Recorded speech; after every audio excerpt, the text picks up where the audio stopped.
vamos a empezar la presentación del documento de este mes de abril, que es un documento muy excepcional, un hallazgo que hemos hecho hace ya unos meses en el fondo de Francisco García, que estoy ahora mismo catalogando, ya en un proceso muy avanzado, que es muy lento, porque hay que catalogar pieza por pieza, y estoy en ese proceso de clasificación. Una vez que se termine ya es más rápido todo, ¿no?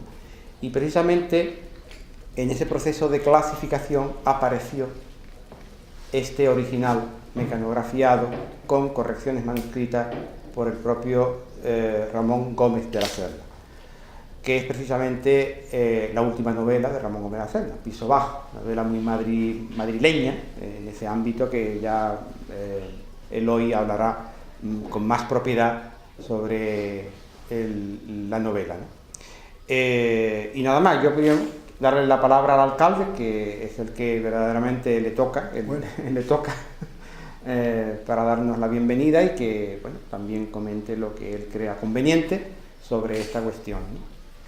Bueno, pues yo en primer lugar, buenas tardes a todas y a todos. Como dice Diego, la competencia realmente no me siento yo el más autorizado ni el más competente. Sí es verdad que sí me gustaba y me pareció una gran idea estar aquí, por varios motivos.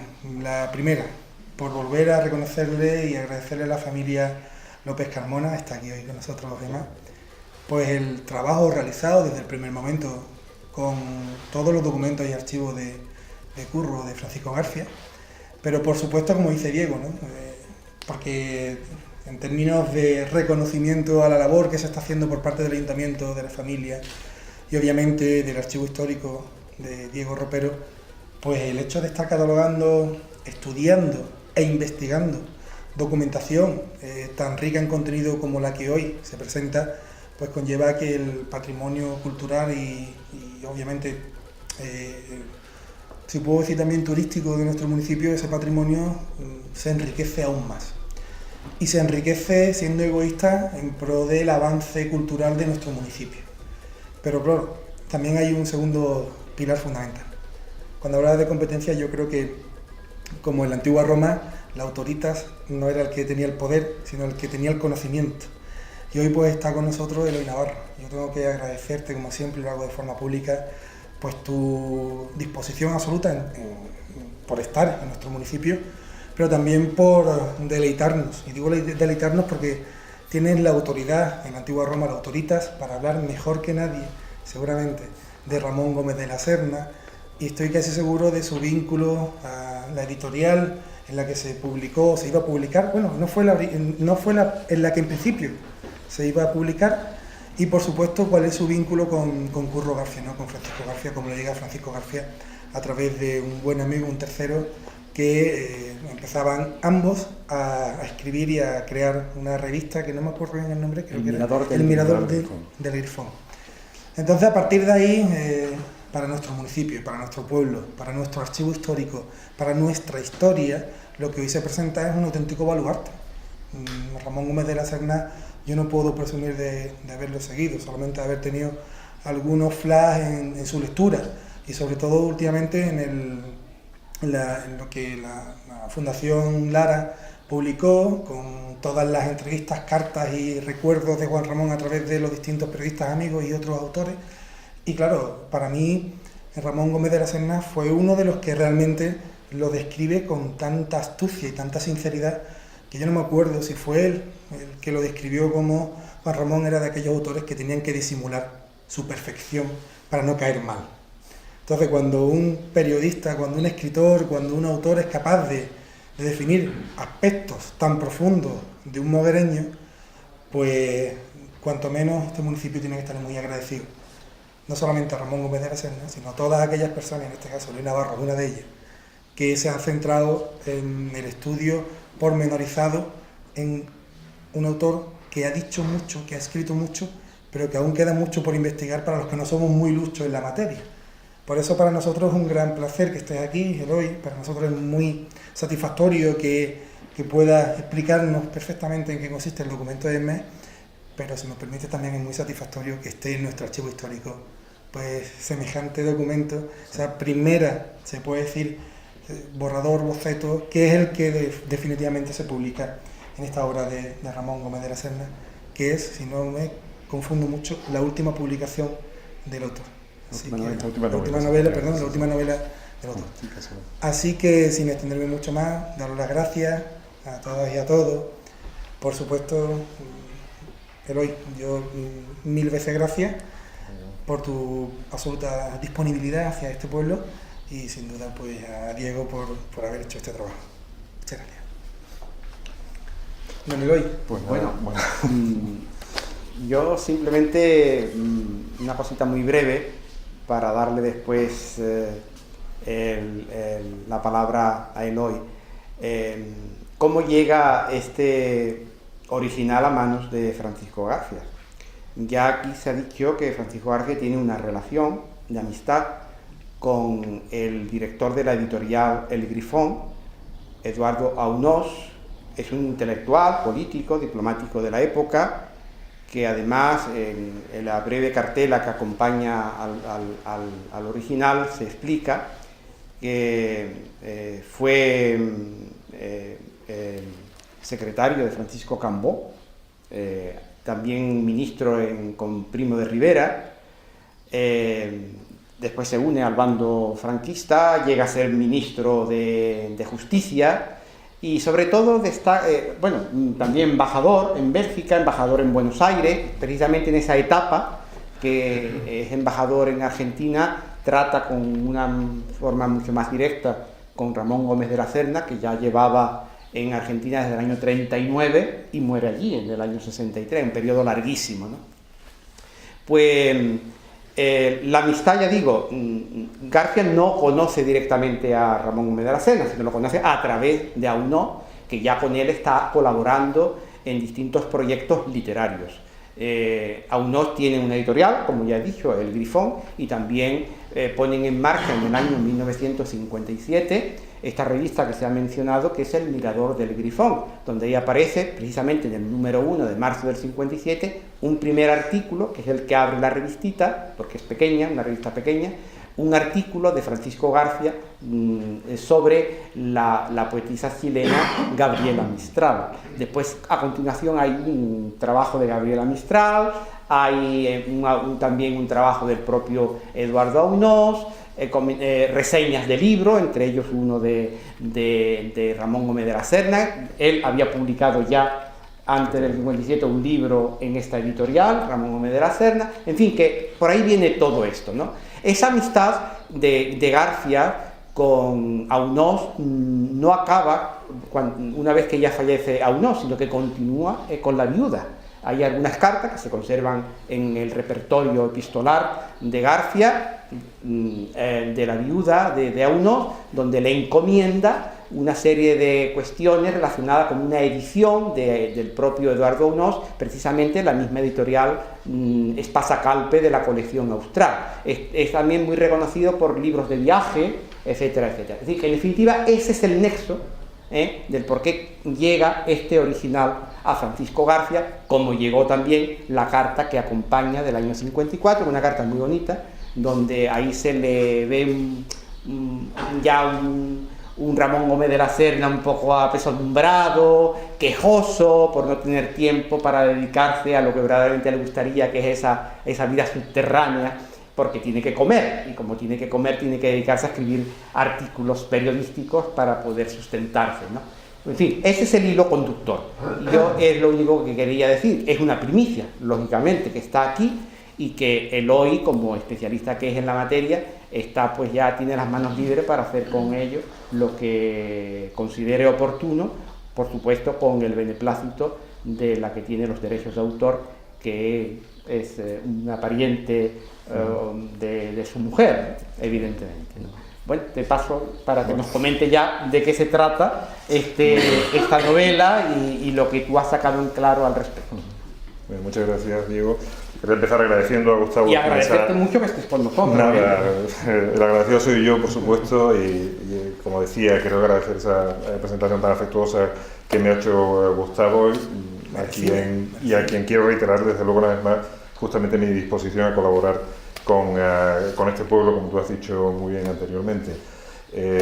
A Diego, desde luego, también le quiero agradecer el que me diera a conocer este texto, que, bueno, para mí que me he dedicado una buena parte de mi vida académica a investigar la obra de Gómez de la Serna, pues ha constituido una sorpresa bastante grata encontrarme nada más y nada menos que aquí, al lado de Moguer, donde he estado yendo y viniendo tantas veces, un texto de Gómez de la Serna, un manuscrito, aunque sea un original mecanografiado con correcciones manuscritas de Gómez de la Serna, pues para mí resulta, como decía, una experiencia verdaderamente emocionante, ¿no?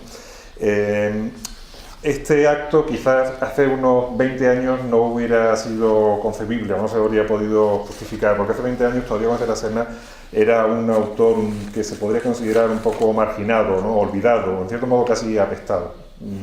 Fue un autor que, debido a sus vínculos ideológicos, en gran medida, como dijo antes Diego, condicionados por sus necesidades materiales, ¿no? A sus vínculos ideológicos con el régimen, pues tuvo siempre una muy mala fama, fue objeto de una marginación deliberada y consciente por los círculos culturales del exilio español, y eso contribuyó a oscurecer la figura de quien había brillado enormemente en la época de la Edad de Plata, ¿no? Esa época dorada de la literatura española de los años 20, 30, en esa fecha, junto con Juan Ramón Jiménez, Ramón Gómez de la Serna era una de las grandes figuras de la literatura española, era una autoridad, un autor muy reconocido internacionalmente, uno de los autores más traducidos también, ¿no? de esa época, en fin, que junto con Juan Ramón, como decía, era una figura respetada, con una grandísima proyección. Cabe decir que es uno de los maestros de la generación del 27, como ya reconociera en su día Luis Cernuda, ¿no? Al establecer una serie de comparaciones entre lo que eran ciertas técnicas, ciertos recursos característicos de la poesía del 27 con los textos, por ejemplo, de las greguerías, ¿no? De Gómez de la Serna, que probablemente sea el género, si se puede denominar así, porque es más conocido. Así que, como decía, es un escritor que ha experimentado una especie de renacimiento o de recuperación verdaderamente espectacular en los últimos años, ¿no? Quizá el centenario de su nacimiento, 1988, marcó un poco el comienzo de esa recuperación, y también, en cierto modo, la actualidad creciente que ha ido adquiriendo su obra, precisamente coincidiendo, ¿no? Con las tendencias que también ha experimentado la cultura española en los años finales, ¿no? Del siglo XX y principios del siglo XXI. Queda para un posterior trabajo de investigación algo que a mí siempre me ha parecido muy interesante, que son las similitudes entre la novela de Gómez de la Serna, el mundo de Gómez de la Serna en general, y el cine de Almodóvar, por ejemplo. Es decir, que de pronto los españoles han redescubierto en Gómez de la Serna un autor moderno, mucho más moderno de lo que parecía, y mucho más acorde con el espíritu de la cultura española de los últimos años. En ese sentido también hay que decirlo aquí, toda esa moda literaria del microtexto, del microrelato que se ha dado en los últimos años en España, también tiene su origen último en la literatura española, en concreto en la obra de Gómez de la Serna. No solamente en sus greguerías, que es, como decía, el género más conocido, sino también en otros géneros menores, como los caprichos, disparates, que son auténticos microrelatos y que el autor publica ya en los años 30 o 40. Así que la actualidad de Gómez de la Serna le ha sobrevenido, por así decirlo, por la evolución natural, ¿no? De la literatura española en los últimos años. Y eso quizá es lo que hace que ahora mismo efectivamente tenga sentido, ¿no? El darle importancia al hallazgo de un texto con anotaciones autógrafas del autor, como el que tan afortunadamente se ha conservado en el archivo de Moguer, gracias a la familia Garcias y obviamente también al cuidado de Diego Ropero. ¿Qué se puede decir de este documento? Yo la verdad es que he tenido noticias desde no hace mucho, cuando Diego me llamó para comunicarme que lo había encontrado en el archivo, y he ido de alguna manera buscando información, no solamente sobre Eduardo Unoz o la editorial Grifón, sobre la que también ha encontrado bastantes cosas Diego, y que ya algunas de las cuales ya he explicado aquí, sino un poco en lo que se refiere a la ubicación concreta del texto en el periodo de la vida y de la obra del autor. La novela Piso Bajo es uno de esos textos que en la reciente edición de las obras completas del autor se ha definido como libros del desconsuelo. Es una obra muy característica del periodo final de Ramón Gómez de la Serna, que muere en el año 1963 en Buenos Aires y muere en la pobreza más absoluta, auxiliado solamente por una beca de la Fundación March, una pensión del gobierno argentino que recibe ya prácticamente casi a punto de morirse, y también gracias a esos diarios y sobre todo a esos artículos y sobre todo a esas greguerías que mandaba los diarios españoles y también del mundo hispánico. Vive en gran medida gracias a las greguerías que manda el diario Arriba, obviamente de la Falange. Es decir, Ramón nunca oculta, ¿no? Es decir, la gratitud que siente con respecto a ese diario y a esos círculos culturales de la Falange vinculados al mismo, porque le permiten básicamente sobrevivir. Y bueno, pues como decía, es un texto muy característico de esas fechas, de esos años difíciles de quien lo había sido todo, o casi todo, en la vida literaria española de antes de la guerra, ¿no? La guerra, de alguna manera, deja descolocado completamente a Ramón, no solamente exiliado en una ciudad que no era la suya, y Ramón era un autor muy vinculado a la ciudad de Madrid, sino también en una época histórica y en un nuevo mundo, ¿verdad?, que es el que surge de la Segunda Guerra Mundial, en el que la manera de entender la literatura de Ramón ya había periclitado, ¿no? Había perdido toda su vigencia. Ramón defiende desde el principio la radical, la esencial autonomía de la literatura, ¿verdad? Repudia la literatura comprometida, repudia la literatura política, es por tanto un autor muy característico de esos años 20 de nuestra literatura, de la época de la generación del 27, ¿no? de las vanguardias. Y bueno, pues efectivamente esa manera de entender la literatura después de la guerra ya no tiene ningún sentido. Así que Ramón se queda un poco en tierra de nadie, perdido. Una de sus novelas de estos años se titula así precisamente El hombre perdido, y en una situación de auténtico desconsuelo, desamparo, depresión, si se me permite la palabra. Y esa novela, como les decía, tiene todas las marcas, por así decirlo, del último Ramón. Es una novela autobiográfica, no tanto autobiográfica como de recuerdos, ¿no? Curioso que la protagonista se llama Olvido, precisamente, y es una novela donde la memoria juega, sin embargo, un papel esencial. Es una novela de un viejo, como es el Ramón de esas fechas, que rememora, ¿no?, con una grandísima nostalgia su infancia madrileña, todos los paisajes urbanos de Madrid. Madrid se puede considerar casi un personaje más de la novela, como ocurre de hecho en otras novelas del autor. Y bueno, pues es una novela, si me permite que resuma el argumento, protagonizada por una joven, una adolescente. La tentación de vincular la novela con la Lolita de Nabokov es inevitable, aunque como ya hemos estado comentando hay varias matizaciones que haya que hacer todavía.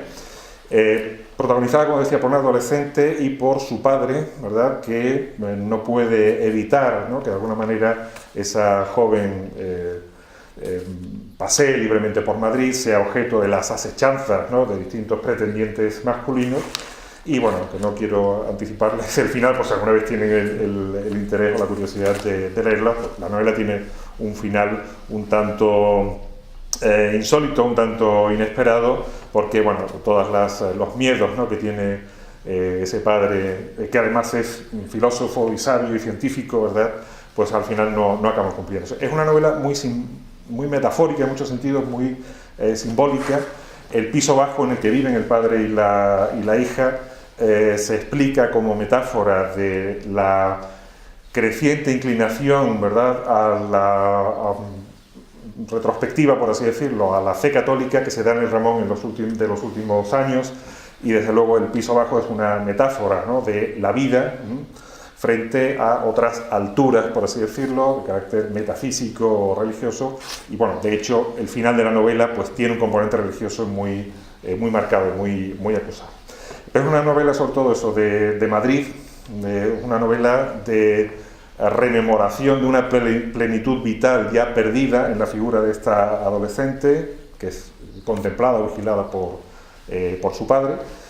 Y bueno, pues es una novela en la que también se percibe, ¿no?, la voluntad de Ramón de volver a conectar con el mundo literario español de la época. Lo que ha descubierto Diego, ese número de la revista El Grifón, que era donde pensaba publicar la novela Ramón, pues resulta bastante interesante, ¿no?, porque efectivamente antes de mandar el manuscrito de Piso Bajo a la editorial El Grifón, Ramón primero había publicado en esa editorial un libro titulado bastante explícitamente Nostalgias de Madrid, porque es justamente eso, la nostalgia, lo que anima esta novela.